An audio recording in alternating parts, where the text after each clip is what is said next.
자, 그래서 이스라엘 백성들은 이제 가나안으로 전진해 나가는 게 아니라 다시금 광야 훈련소로 가게 되는 겁니다. 자, 그러면서 하나님이 모세와 아론에게 이야기를 합니다. 내가 도대체 언제까지 참겠느냐.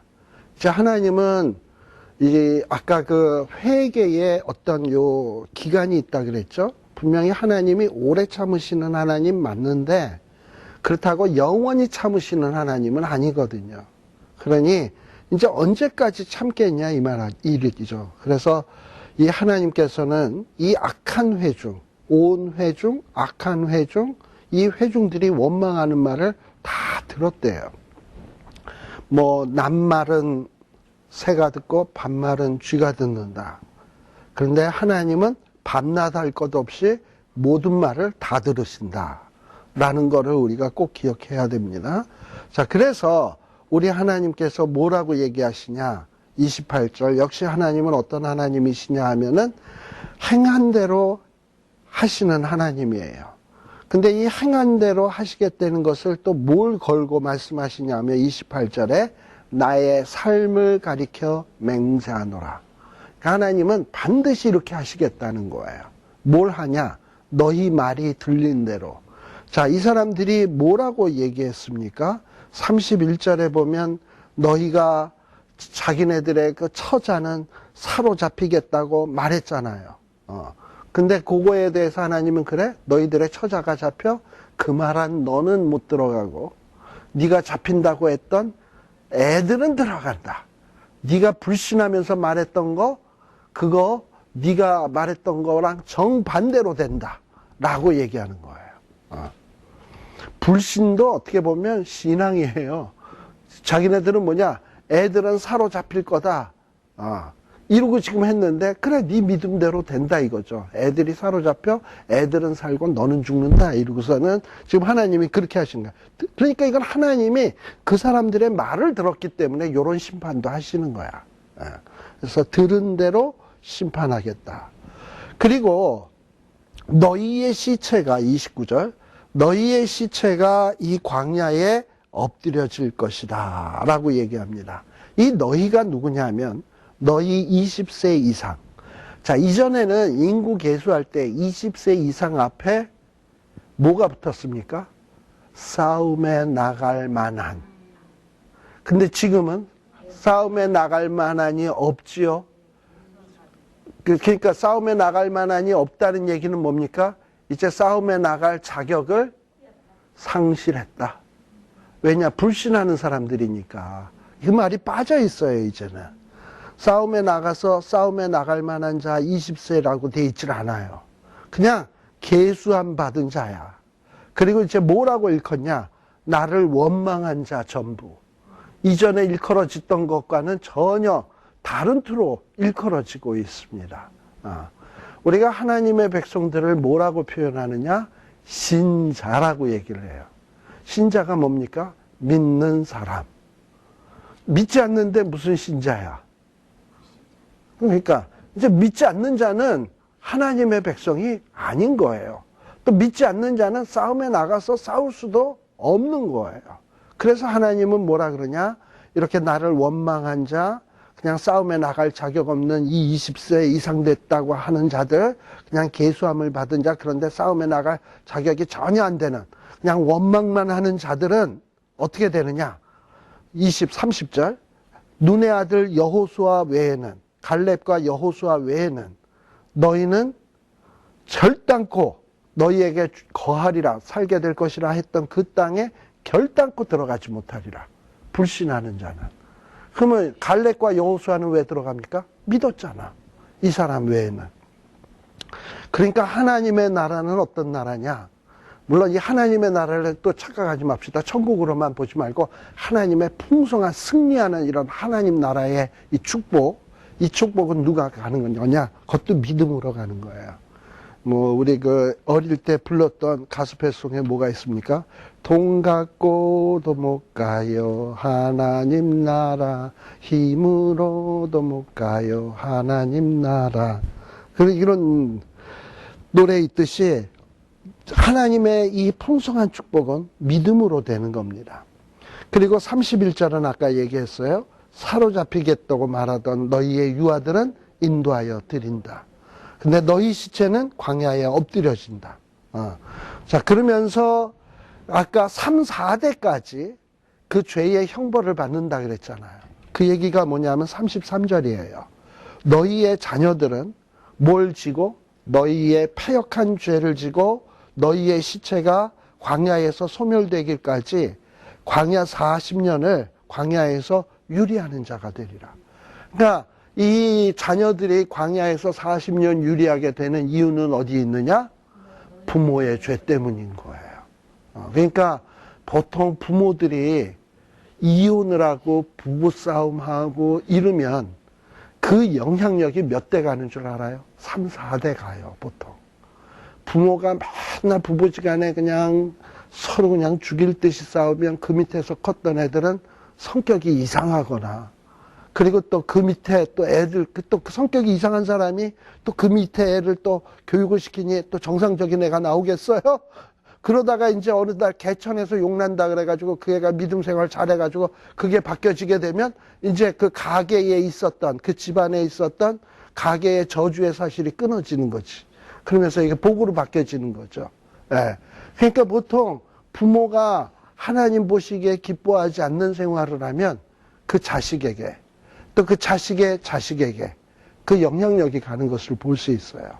또 어떤 성적으로 문란한 생활을 한 사람이, 이런 사람들이 보통 애들을 낳으면 기형아를 낳는다든지, 뭐 어떤 좀 뭔가 핸디캡, 뭐 이런 거를 낳는다든지, 이런 경우들이 많잖아요. 그게 뭐냐면 다 하나님이 그 형벌을 몇 대까지 갚는다? 3, 4대까지 갚는다. 그러나 우리가 정말 진심으로 회개하고 돌이키면 하나님이 그 축복을 몇 대까지 가느냐? 1000대까지 가게 하시겠다는 거예요. 다윗 보세요, 다윗. 다윗 보면은 사고 친 다음에 그 바세바에게 처음 난 자식 죽잖아요. 그리고 참 또 압살롬. 그래서 이 다윗 다음에 그 아들, 그 다음 아들 때까지는 좀 참 힘든 일들이 있는데, 다윗이 자라니까 다윗의 그 혈통은 쭉 왕통으로 이어지고, 마침내 다윗의 혈통에서 누가 나오냐? 메시아가 나오고, 이러면서 그 다윗의 축복이 1000대까지 이어지는 것을 볼 수 있습니다. 저는 처음에는 못 모르고, 아유, 하나님이 형벌을 3, 4대? 이게 무슨 얘기야? 1000대까지? 이게 무슨 얘기야? 이게 좀 뭐 그냥 말장난인 줄 알았거든요. 그런데 정말 그런 것 같아요. 네.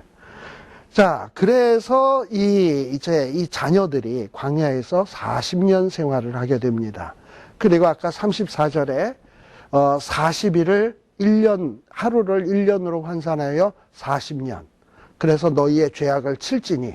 이걸 처음에 언뜻 봤을 때는 참 하나님이 참 뒤끝이 크신 분이고 어떻게 하루를 1년으로 환산하냐 이런 생각이 들었었는데, 아까 제가 말씀드린 대로 이렇게 그 고아되는 거, 그리고 애들이 자랄 때까지 기다림, 그리고 어떤 연단의 의미, 이런 걸 얘기를 하면 하루를 1년으로 환산해야지만 그 모든 것이 이루어질 수 있거든. 그러니까 하나님은 그냥 뭐 이렇게 화가 나서 혈기가 나서 하시는 분이 아니에요.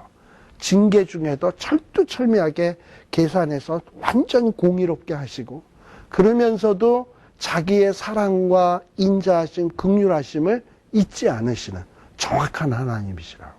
그래서 이렇게 계산하신데도 뜻이 있다라는 것을 여러분들이 기억해 보십시오. 자, 그 다음에 이제 어떤 일이 벌어지는가? 거기에 보게 되면 특별히 36절에 보세요. 모세의 보냄을 받고 땅을 탐지하고 돌아와서 땅을 악평하여 온 회중으로 모세를 원망케 한 사람, 부정적인 보고로 백성들을 부정적인 마음으로 이렇게 만들게 한 그 사람, 그런 사람들은 37절에 보면 여호와 앞에서 재앙으로 죽었다. 이게 무슨 재앙인지 모르지만 뭐 이게 전염병인지 아니면 이전에 나답과 아비후가 다른 불을 들이다가 불 같은 게 확 나왔는지, 아니면 뭐 땅 같은 게 확 갈라져서 지진에 의해서 죽었는지 여기에는 안 나와 있으니까 모르지만, 아마도 이 재앙은 이런 재앙이면 틀림이 없어요. 누가 봐도 저것들 악평하더니 하나님 치셨구나 라는 것이 분명한 그런 어떤 형벌 있잖아요. 그런 재앙으로 하나님이 죽이셨다라는 겁니다. 그러니까 우리 하나님이 제일 싫어하는 죄 가운데 하나가 뭐냐면, 이 공동체에게 부정적인 시각, 어떤 부정적인 생각, 이런 마음을 심어주는 사람들 있잖아요. 그리고 공동체를 해치는 사람, 이런 사람은 참 하나님이 용서를 안 하시는 것 같더라고. 왜냐? 이 하나님의 공동체는요, 하나님께서 피로 값주고 사신 하나님이 그토록 귀하게 여기시는 공동체거든요. 근데 이런 공동체를 해하는 이런 자들은 하나님이 정말 가차없이 치시는 것 같은 것을 주변에서도 많이 보게 됩니다. 그러니 이런 일에 우리가 쓰임받아서는 절대 안 되는 거죠. 그 다음에 39절에서부터는 이런 얘기를 하니까 이스라엘 백성들이 막 슬퍼합니다. 이제 뭐 가나안 땅 못 들어간대지, 40년 동안 홈리스 생활한대지, 자기네들이 사로잡힌다고 했던 처자식은 들어가고 지는 못 들어간다 그러니까 마음에 탄식이 되는 거예요. 막 슬퍼하는 거야. 그래가지고 이들이 40절에 보면 뭐라고 얘기하냐. 아침에 일찍 일어나, 우리 이제 가나안 땅을 가겠다. 여기 산꼭대기는 뭐냐면, 가나안 땅은 산이에요. 산꼭대기로 올라가겠나이다. 우리가 여기 있나이다. 우리가 여호와의 허락하신 곳으로 올라가리니 우리가 범죄하였음이니이다 하고 움직이는 거예요. 우리 아까 장로님하고 얘기하다가 무슨 얘기를 했냐면, 무식하면 용감하다. 그리고 가장 무식한 사람이 가장 위험하다. 뭐 이런 얘기를 했는데, 바로 이스라엘 백성들이 지금 그런 모습이에요. 지금 하나님이 원하는 것은, 하나님이 지금 이스라엘 백성들의 지금 상태를 진단을 했어요. 이전에는 싸움에 나갈 만한 사람 계수하라 그래가지고 계수를 다 했는데, 막상 뚜껑 떼보니 싸움에 나갈 만한 준비가 하나도 안 된 거야. 그러니 싸움에 나갈 만한 준비가 안 됐는데 나가면 이건 뭐 깨질 수밖에 없을 거 아닙니까? 그래서 가지 말라 그런 건데, 근데 백성들은 그걸 몰라. 하나님의 판단이 틀렸다는 거야. 자기는 나가서 싸울 수 있다는 거야. 하나님이 볼 때는 아닌데. 자고로 자기 소견에 옳은 대로 해가지고 좋은 결과 나오는 케이스가 없습니다, 성경에. 지금 하나님의 소견에는 너네는 광야 훈련학교에 가야지, 광야 훈련소에 가야지, 지금 가나안 땅에 들어가서 쟤네들하고 싸울 때가 아니라는데, 우리가 범죄하였습니다. 우리가 올라가겠습니다. 이러고서는 막 하니까 모세가 뭐라고 얘기합니까? 야, 하나님이 가지 말라는데 왜 하나님의 명령을 범하느냐? 너희들 가나안 땅 그 위로 올라가서 가나안 사람하고 싸우면 결코 형통치 못할 거다. 하나님 소견대로 해야 형통한 법이거든요. 근데 니네 소견대로 해서는 안 형통하다라는 거예요. 그리고 42절 결정적인 거. 하나님이 너희와 이제 함께 안 해. 그러니 하나님 없이 나가서 너희들이 싸우면 이길 줄 아느냐? 절대 대적 앞에서 패하게 돼 있다. 가지 마라. 라고 얘기하는 거예요. 아말렉 사람, 가나안 사람이 너희 앞에 있으니 너희가 그 칼에 망한다는 겁니다. 그리고 하나님 너희 함께 하지 않으니까 절대 가지 말라 그러는데 44절 보세요. 거기서 눈에 띄는 말이 있는데 그게 뭡니까? 그래도.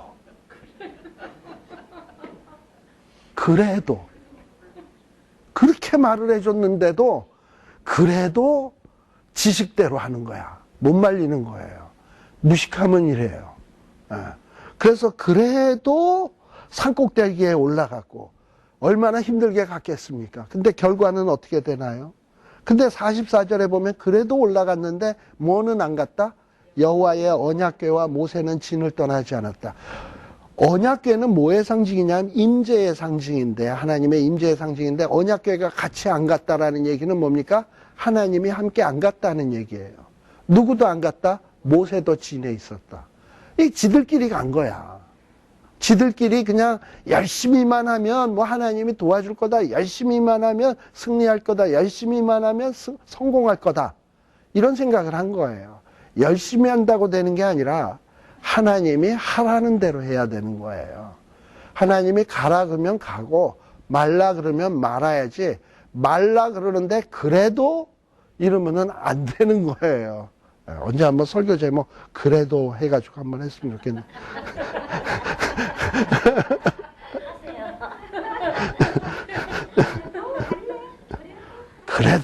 그래도 그렇게 얘기를 했는데도 그래도 살꼭대기로 뭐 괜찮네, 그죠?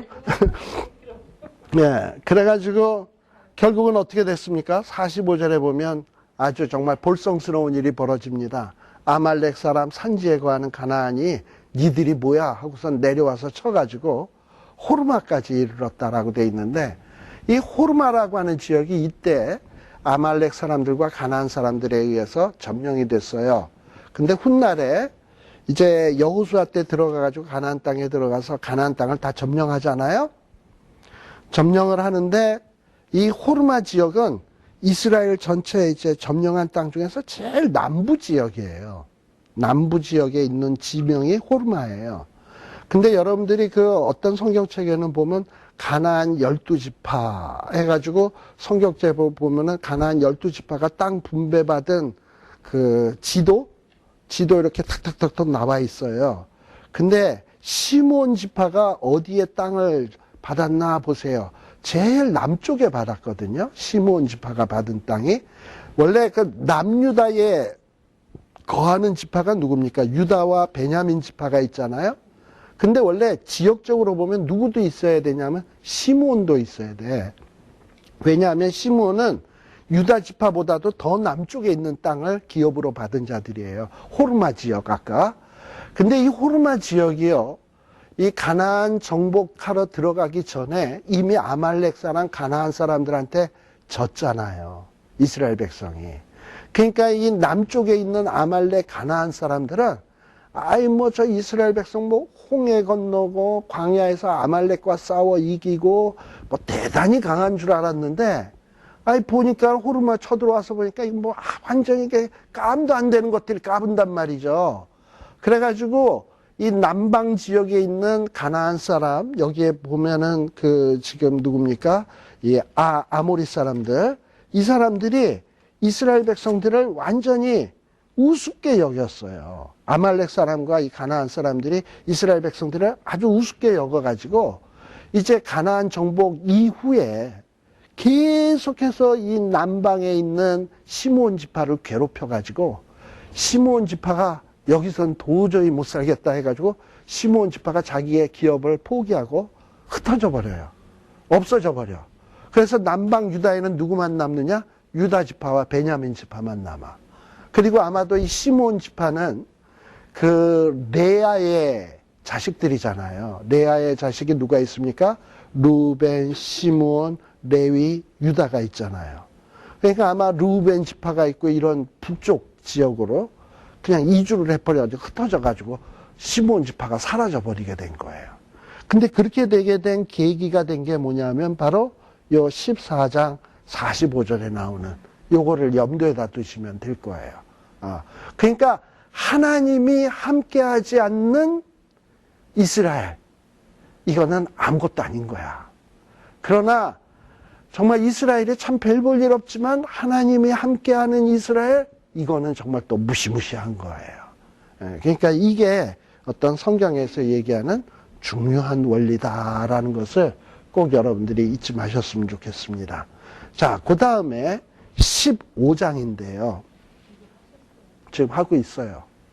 15장인데요. 15장은 갑자기 여태까지는 스토리가 나오다가 14장까지, 14장 45절까지는 스토리가 나오다가 15장에서는 갑자기 무슨 레위기를 읽는 느낌이 딱 들지요. 갑자기 여태까지 민수기를 읽다가 또다시 레위기로 돌아간 듯한 이런 느낌이 딱 들어요. 제사법이 쭉 나오잖아. 그렇죠? 네. 도대체 왜 이러는 걸까? 갑자기 스토리 얘기하다가 갑자기 탁 이렇게 됐나? 근데요, 여기에서 요 14장과 15장은 좀 간격이 있다고 보시면 돼요. 1차적으로 1장에서부터 요 14장까지는 뭐에 대한 얘기냐면 이스라엘 백성들이 출애굽을 해가지고 시내산에 올 때까지가 출애굽기라고 한다면 출애굽기에서 뭐 언약의 율법 받고 성막 제도 받고 그 다음에 인구 계수하고 이 인구들을 어떻게 조직하고 하는 얘기가 민수기잖아요. 그러니까 그 출애굽 시내산에 도착해서 출애굽 제2년 될 때까지 그때의 이야기가 뭐냐 하면은 요 14장까지의 얘기예요. 그리고 이제 이 15장에서부터는 이 출애굽 제2년에서부터 출애굽 제38년 마지막 가나안 땅 들어가기 1년 전까지의 이야기가 15장에서부터 19장까지의 이야기가 되게 됩니다. 자, 그래서 이 15장에서부터의 이야기는 누구에게 대한 얘기인가를 잘 보세요. 15장 1절에 한번 봅시다. 여호와께서 모세에게 일러 가라사대 이스라엘 자손에게 고하여 그들에게 이르라 하면서 뭐라고 얘기하는가를 잘 보세요. 내가 주어 거하게 할 땅에 들어가서 라고 되어 있습니다. 자, 지금 여태까지 무슨 얘기였습니까? 출애굽한 너희들은 광야에서 다 죽는다 그랬잖아요. 근데 지금 여기 15장에서는 뭐라고 얘기합니까? 내가 주어 거하게 할 땅. 그러니까 이거는 광야에서 죽을 사람들에게 하는 얘기입니까? 광야에서 이 죽을 사람들이 이런 얘기 했잖아요. 우리 처자식들은 다 사로잡혀 갈 거다. 근데 실제 사는 자가 누구냐면 자기네들이 죽을 것이라고 했던 자기의 자식들은 가나안 땅에 들어가거든요. 제2세대는. 그러니까 지금 요 15장에서 나오는 레위기 같은 이 말씀은 지금 광야에서 죽을 사람에게 하는 얘기가 아니라 광야에서 죽고 그 다음 세대 사람들, 그 다음 사람들이 가나안 땅에 들어가서 어떻게 살아야 될 것인가 하는 지침을 주고 있는 거예요. 자, 그러니까 결국 무슨 얘기입니까? 앞부분에서는 이 얘기죠. 야, 네 부모들은 불신해가지고 하나님의 형벌 받아서 전부 다 광야에서 엎드려 죽었는데 너희는 이제 가나안 땅에 들어갈 자들 아니냐. 그러니 너희들은 부모처럼 되지 말고 너희는 이제 요렇게럼 살아야 되겠다. 라는 얘기를 하고 있는 거예요. 그러니까 얘기가 14장과 15장에서는 분위기가 확 반전이 되는 거예요. 그래가지고 이제 15장에서부터 19장까지의 이야기는 초점이 누구에게 해당되는 거냐? 장차 가나안 땅에 들어갈 제2세대들에게 주시는 말씀처럼 되어진다라고 보시면 됩니다. 아시겠죠? 예. 그러고선 보시면은 좀 이제 이해가 될 거예요. 그래서 이전에는 이런 걸 보면 이 스토리가 끝나더니 또 이제 또 재미없는 얘기 나왔네. 이거는 대충 읽고 통과. 그다음에 또 다 스토리 나오면 또 다시 한번 보고 그렇다고 또 스토리는 제대로 봤냐 그것도 건성건성하고 보고 이러면서 성경을 많이 보긴 보는데 그런 식으로 백날 봐도 어떨 때는 그게 전혀 영향가가 없을 때가 있어요. 한번 읽을 때 좀 꼼꼼하게 왜 그럴까 여기서 왜 이렇게 됐을까 한번 따져보고 이게 한번 딱 이러고 나면은 나중에 볼 때 도움이 많이 될 거예요. 자, 그래서 여기 이제 그러면 하나님이 이전 세대들은 믿음이 없어서 망하고 신앙이 엉망이어서 광야에서 다 죽게 되었는데 가나안 땅에 들어가서 새롭게 살 2세대들이 힘써야 될 일이 무엇인가 하는 것이 요 15장에 나오는 이야기입니다. 자, 그럼 15장에서 나오는 얘기를 눈으로만 쓱 봐도 뭐에 대한 얘기인가요? 제사를 오는 식으로 얘기하면 뭡니까? 예배겠죠. 그러니까 가나안 땅에 들어가서 이스라엘 백성들이 가장 힘써야 될 것은 예배야. 하나님 앞에 예배 잘 드리라는 거예요. 그게 이 하나님이 기뻐하시는 거라는 겁니다. 지금 그거를 여러분들이 눈치를 챌 수 있어야 돼요. 자, 그래서 어떻게 보면 이 15장에서 나오는 이 여러 가지 이 규례들은요, 어떻게 보면은 그 레위기에 나왔던 내용의 반복 같은 이런 느낌이 드는데 막상 또 레위기랑 비교를 해보면 조금 또 다른 것이 좀 있어요. 레위기에서 얘기 안 했던 것이 또 생겨나는 것을 볼 수 있습니다. 특별히 여러분들 여기에 보게 되면 15장 3절에서부터 보게 되면 하나님 앞에 번제, 뭐 번제는 있었죠. 화제도 뭐 불로 태워드리는 게 화제니까 이전 레위기에도 화제는 있는 거고, 뭐 서원제도 있고, 낙헌제도 있고, 절기제도 있고 다 있는데, 여기 3절에 보게 되면 무슨 얘기가 있냐면, 소나 양으로 여호와께 향기롭게 드릴 때에는 4절, 이전에 그 레위기에 좀 나와 있지 않나 희한한 게 좀 섞여 있어요. 예물 드리는 자는 고운 가루 에바 10분지 1에 기름 한 흰에 4분지 1을 섞어 여호와께 소제로 드려라. 뭐 이거 우리는 이거 이대로 지금 하지도 않는데 뭐 이걸 뭐 4분의 1, 10분지 1 이게 무슨 의미야? 이러고선 생각할지 모르겠어요. 예. 자, 이게 보면은 그 어린 양을 드릴 때 하나님이 뭘 드리라 그랬냐면 고운 가루, 그 다음에 포도주, 기름 이런 걸 드리라는 거야. 근데요, 여태까지는 지금 여태까지의 레위기의 제사법은 어디서 드리는 제사법을 염두에다 둔 거냐면 시세당장 광야에 있을 때 제사 드릴 때를 염두에다 두었다면 지금 제2세대에게는 뭐냐면 가나안 땅에 들어가서 제사 지낼 때 이렇게 하라는 거예요. 근데 광야에서는 포도주 있어요? 무슨 식물성 기름 이런 거 짜낼 수 있어요? 감람류 같은 거 구할 수 없죠. 그런데 가나안 땅에 들어갔을 때는 그런 걸 충분히 구할 수 있잖아. 그러니까 지금 여기에서 주어지는 이 제사법은 상황이 바뀌었을 때 그 상황에서 포도주 광야에서는 못 드렸지만 가나안 땅에 들어가서 드릴 수 있을 때는 포도주도 드려라. 고운 곡식가루도 드려라. 기름도 드려라. 라는 거예요. 광야에서는 없으니까 요것만 드려라였는데 가나안 땅에 들어갔을 때는 요것도 드리라는 거야. 근데 그 드리는데 그냥 대충 지 기분 내피는 대로 드리지 말고 하나님이 지정해 주신 그 양으로 드려라. 그래가지고 하나님이 딱 지정을 해 주셨어요. 어린 양인 경우에는 고운 가루 10분의 1 에바. 에바가 몇 리터냐면 24리터니까 10분의 1 에바면은 2.4리터. 그 다음에 포도주 4분의 1 흰이라고 돼 있어. 1 흰은 3.8리터 정도 돼요. 뭐 이런 거 아무튼 그냥 그러면서 어쨌든 이렇게 어린 양일 때는 어떻게, 수양일 때는 어떻게, 숫송아지일 때는 어떻게 하나님이 딱 양을 지정해 주셨어. 그래가지고 멋대로 하지 않게. 그 얘기는 뭡니까? 하나님이 기뻐 받으시는 제사는 하나님 시키는 대로 했나 안 했나 보시겠다는 거예요. 네 멋대로 하는지 하나님이 지정해 주신 법대로 하는지 보시겠다라는 겁니다. 그러니까 하나님이 기뻐 받으시는 제사는 다른 게 아니라 하나님이 지정하신 법대로 드리는 것이 이게 하나님 기뻐 받으시는 예배가 되는 거예요. 물론 우리가 이제 제사법을 보면서 이런 생각이 들죠. 아니 레위기에서는 뭐 이런 뭐 포도주 한 흰, 기름 한 뭐 이런 뭐 4분의 1 흰 이런 얘기 없었는데 왜 갑자기 얘기가 달라지는 거야? 이거는 상황에 따라서 좀 이럴 수 있다라는 겁니다.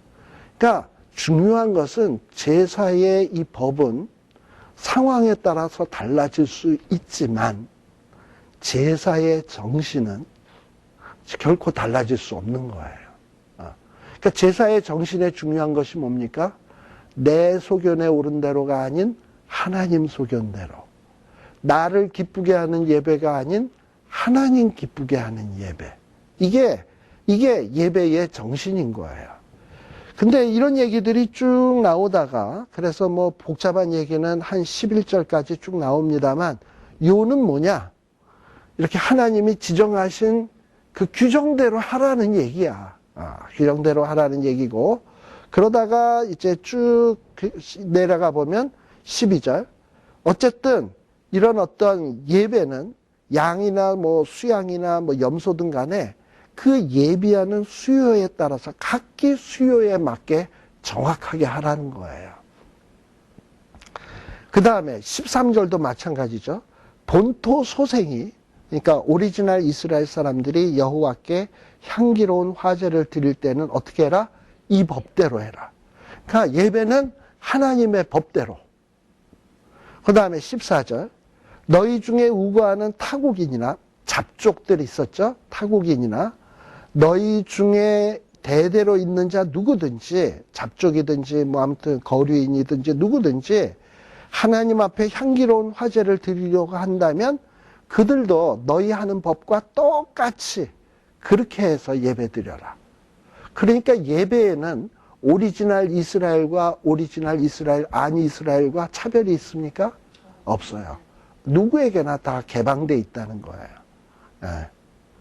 그래서 15절에 보게 되면 회중 곧 너희나 우고하는 타국인이나 무슨 율례?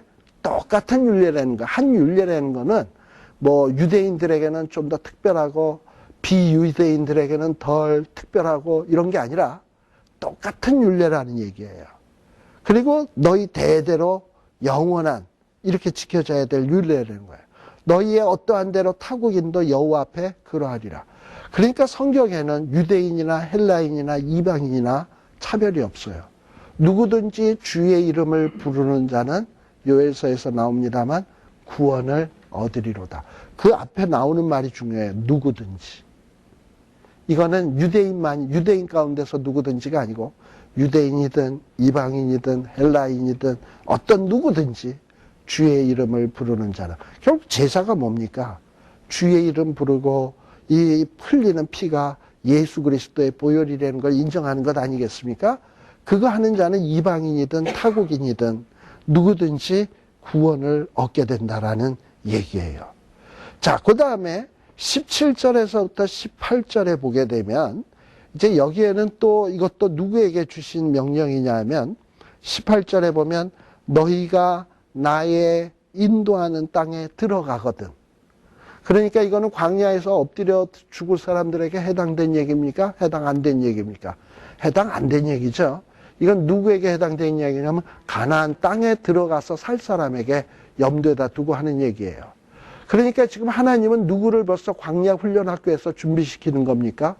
광야에서 엎드려 죽을 자는 이미 이제 게임 끝났고 이제 하나님은 가나안 땅에 들어가서 새로운 싸움에 나가서 싸울 자들을 준비시키는 거야. 근데 그 준비시키는 첫 번째 준비가 뭐냐면 예배 드리는 법. 그 다음에 두 번째는 뭐냐? 하나님의 것을 기억하는 법. 이런 거를 이제 가르치는 게 17절에서부터예요.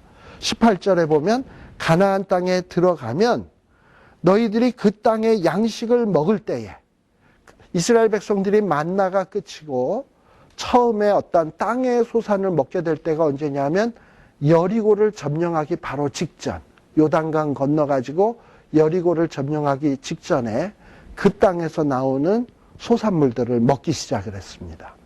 그러니까 그 땅에서 나오는 식량을 딱 구하게 되면 이게 웬 떡이냐 하고 낼름 먹지 말고 먼저 그 식량 가운데서 첫 것을 구별을 해가지고 하나님께 드리라는 거예요. 여러분, 이 가나안 땅은 누가 누구에게 준 겁니까? 하나님이 이스라엘 백성의 원 소유권이 누구에게 있습니까? 하나님께 있는 거예요. 그러니까 하나님이 이스라엘 백성들에게 준 거예요. 기프트로 준 거예요. 따라서 이스라엘 백성들은 이 땅의 주인은 하나님이다라는 인식이 딱 있어야 돼요. 그리고 이 양식도 누가 주신 거냐? 하나님이 주신 것이다라는 인식이 딱 있어야 돼요. 그래서 이 양식을 받았을 때는 고마움으로 하나님 앞에 첫 것을 들고 나간다는 것은 사실 뭐냐면 전체를 들고 나가는 거예요. 이 모든 것은 다 하나님이 주신 것입니다의 신앙의 고백인 것입니다. 그래서 여기 뭐라고 되어 있냐면 너희가 양식을 먹을 때에 여호와께 거제로 드리는데, 거제가 뭔지 아시죠? 들었다 놨다가 거제라 그랬잖아요. 요제는 앞으로 왔다 갔다고, 거제는 들었다 놨다 하나님 가지세요. 그랬더니 하나님은 뭐라고요? 너 가져라 이러는 게 거제예요.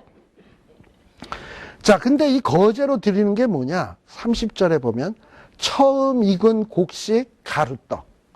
그러니까 이스라엘 백성들이 처음 먹는 양식에 그 곡식에 가루를 빻아가지고 거칠게 빻아가지고 떡을 만들어가지고 이 떡을 하나님 앞에 하나님께서 주신 겁니다. 이거 하나님 받으셔야 됩니다. 그랬더니 하나님이 애따 넘어가라 그래서 왔다 갔다 거제로 드리는 거예요. 그러니까 이 모든 양식의 주인은 하나님이십니다라는 신앙의 고백을 합니다. 그리고 또 뭐 또 그러느냐? 타작마당의 거제같이 되리라.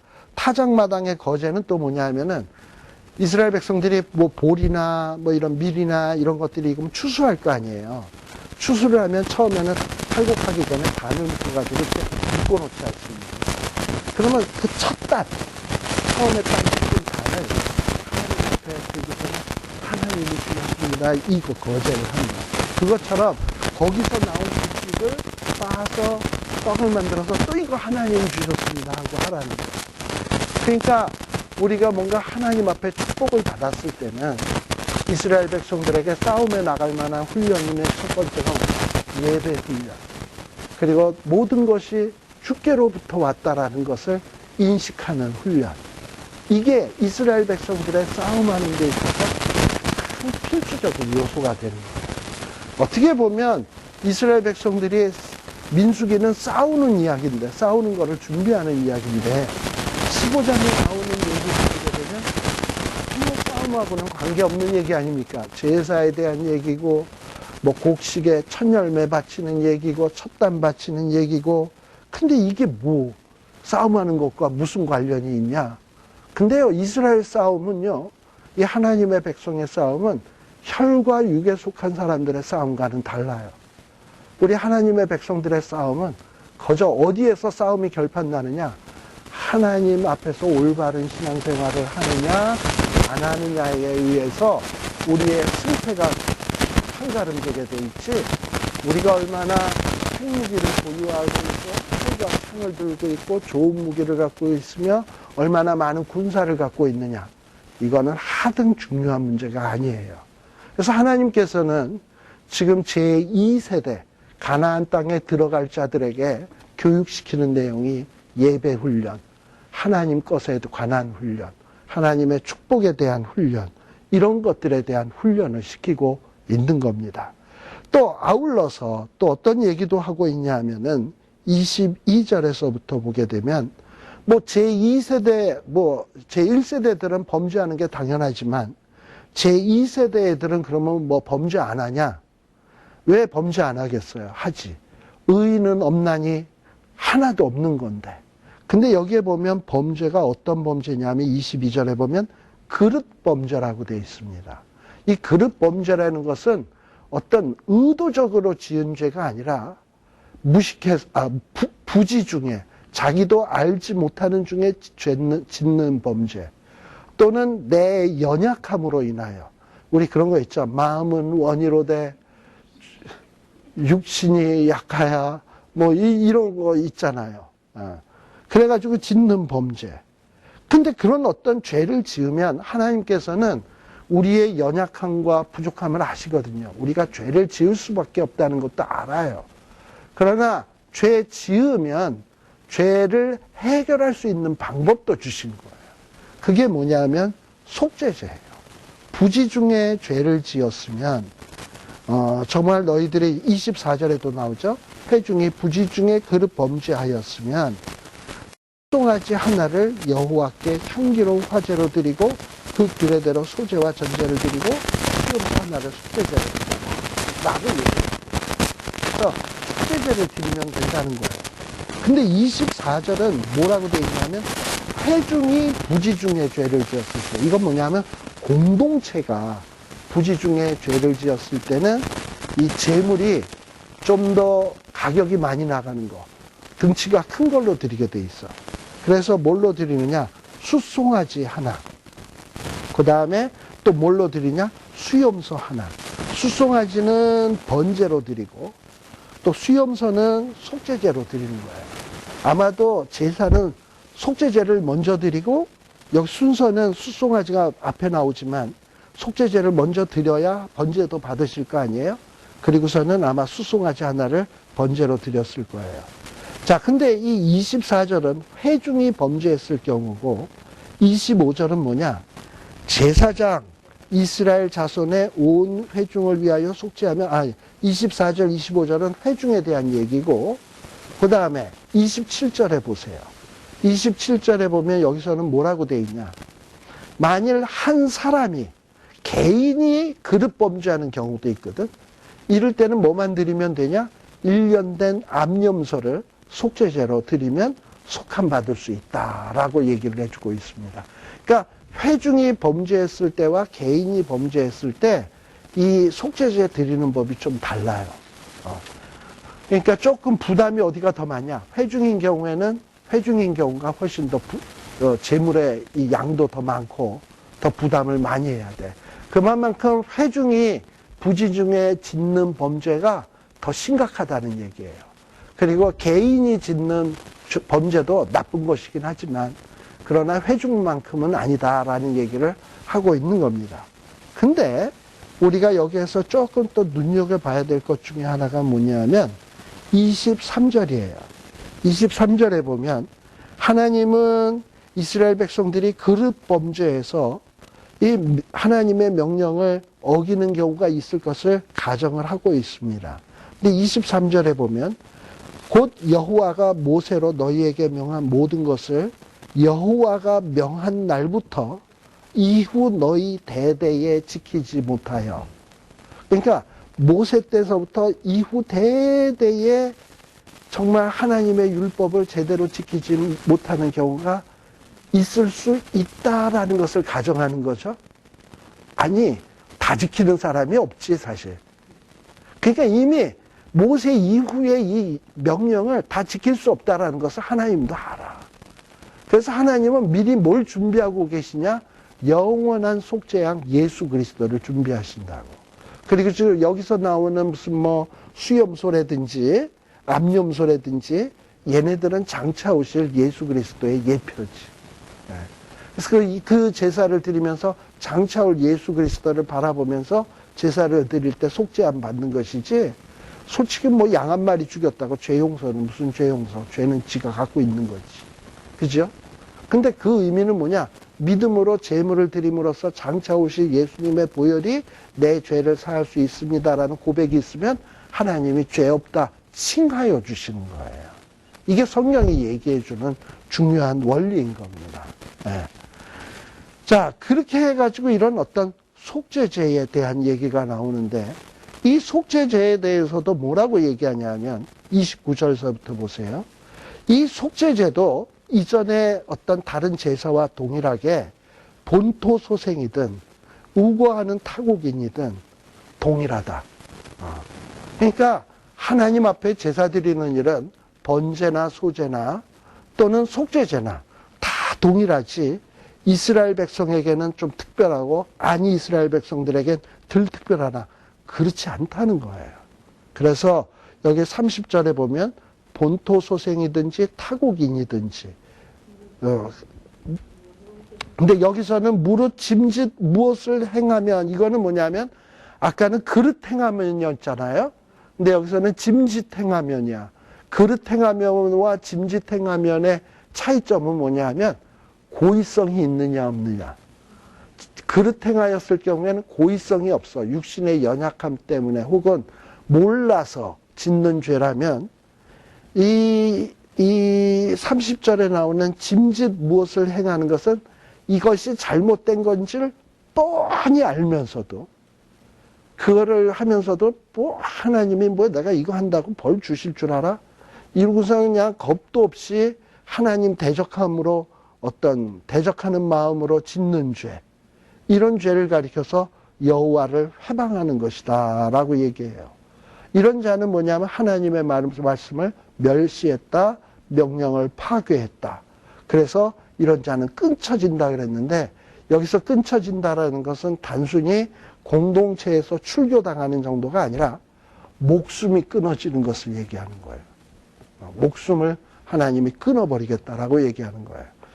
자, 그러면 우리는 아직도 좀 해결되지 않은 문제가 뭐냐면 짐짓 행하는 것, 짐짓 잘못하는 것은 여호와를 회방하는 것인데, 그런 무서운 죄가 어떤 것인가 하는 이그젬플이 필요하잖아요. 그 이그젬플로 보여준 내용이 뭐냐면 32절에서 36절에 나오는 내용입니다. 32절에서 36절에 나오는 내용, 그 내용이 뭡니까? 이스라엘 자손 가운데 광야에 거할 때에 어떤 사람이 안식일에 나무하는 것을 발견을 했어요.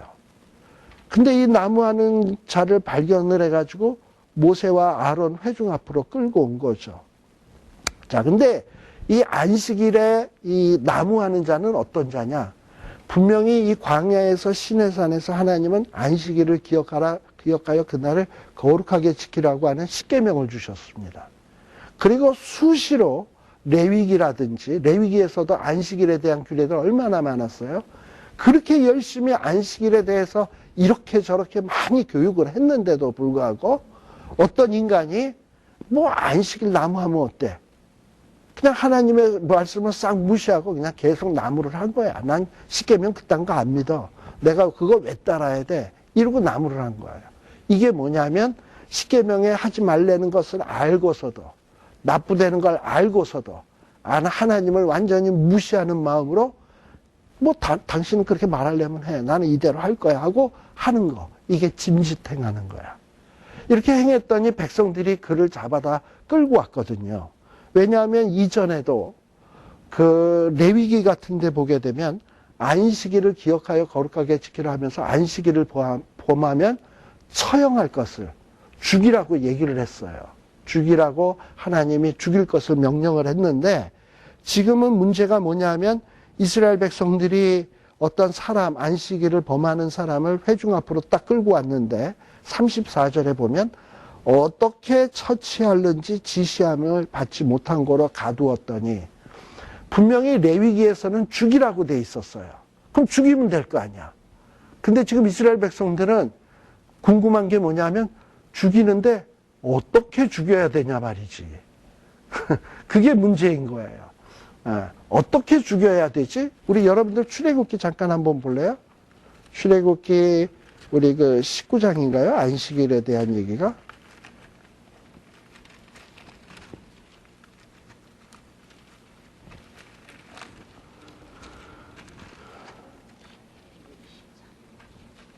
아, 20장.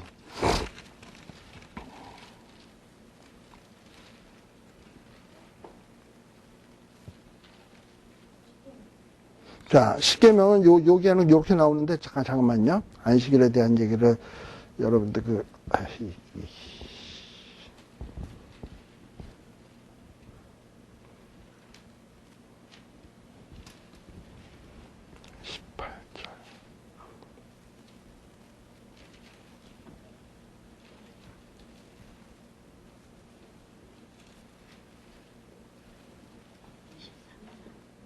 네. 제가 지금 뭐 보고 싶은 것은 안식일에 잠깐요. 거의 찾았어요.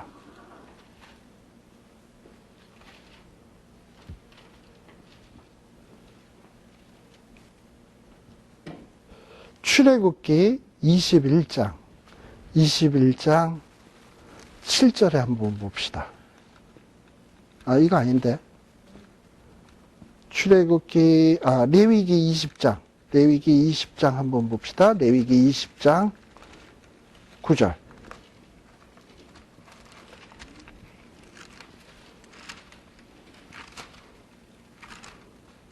(20장) 7, 8, 9. 예. 성경에 보면은 그 아비나 어미를 저주하는 자는 죽여라. 반드시 죽여라라는 말이 있는데, 어떻게 죽이냐라는 것을 구체적으로 얘기하지 않았거든요. 그래가지고 지금 이스라엘 백성들은 이 안식일을 범하는 자를 죽이긴 죽여야 되겠는데, 이거를 칼로 잘라서 죽이나, 목매달아 죽이나, 이러고선 이 문제가 지금 심각한 거예요. 그래가지고 이걸 어떻게 죽여야 되나, 이걸 갖고 고민하고 있으니까 우리 그 14장에 보게 되면 그래가지고 이렇게 해서 34절 15장 34절 어떻게 처치하는지 지시함을 받지 못한 거로 지금 가두고 있는 거예요. 그랬더니 하나님께서 뭐라고 얘기하시냐면 모세에게 이르시되 그 사람을 반드시 죽이는데 어떻게 죽이냐? 돌로 쳐 죽여라. 안식일을 범한 자를 돌로 쳐 죽이라는 거예요. 자, 이 돌로 쳐 죽인다라는 것은 어떤 의미가 있는 걸까요? 본때를 보여줘라. 그러니까 이 공개 처형 아닙니까, 이거는. 그래가지고 사람들로 하여금 안식일을 이렇게 거역하는 자는 이렇게 하나님이 멸하신다라는 것을 공개적으로 사람들한테 보여지도록 하라는 거예요. 본때를 보여주라는 거. 또 하나는 돌로 치라는 것은 또 뭘까요? 돌로 어느 한 사람이 돌 하나 들고 유현진 같은 애가 그냥 돈 100개를 딱 놓고 한 놈 놓고 계속 이렇게 때리는 걸까요? 그러면 이게 그렇게 해서 쳐 죽이는 사람은 얼마나 양심의 가책이 되겠어. 자기가 죽인 거니까.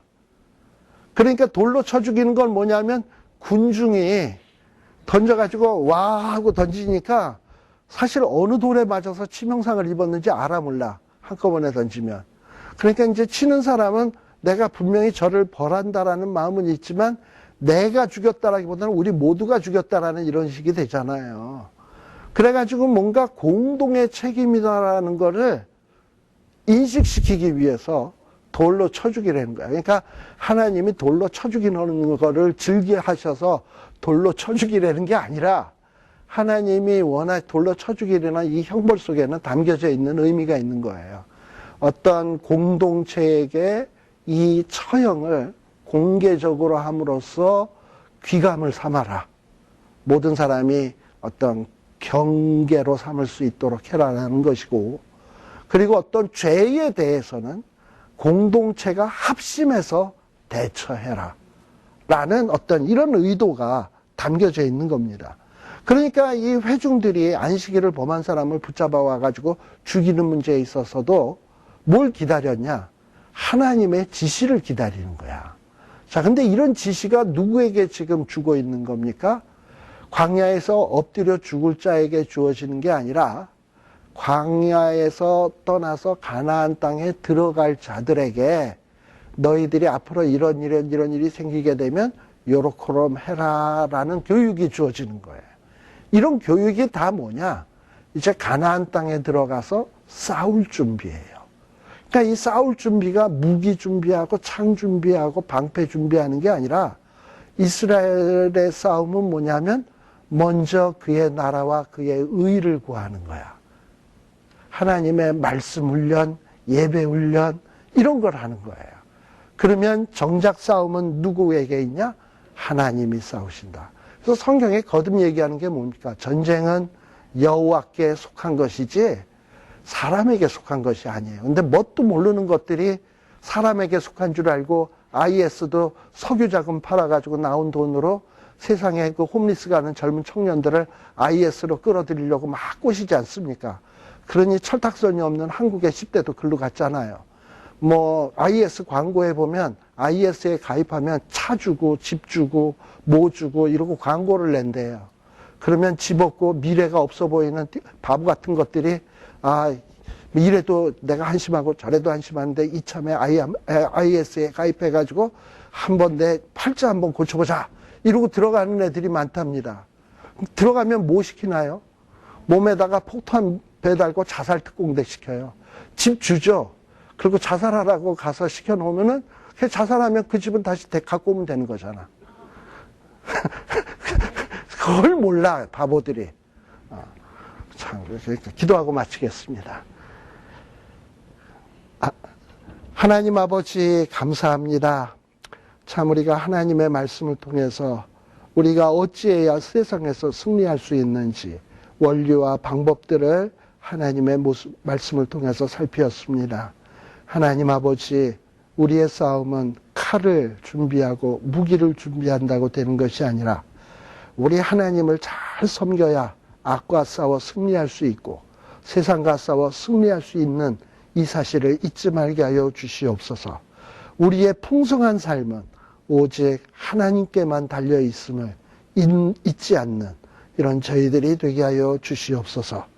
감사드리오며 예수님 이름으로 기도드리옵나이다. 그러다 보니까 37절에서부터 뒷부분에 나오는 거를 잠깐 빼먹었네요. 그 다음 시간에 할게요.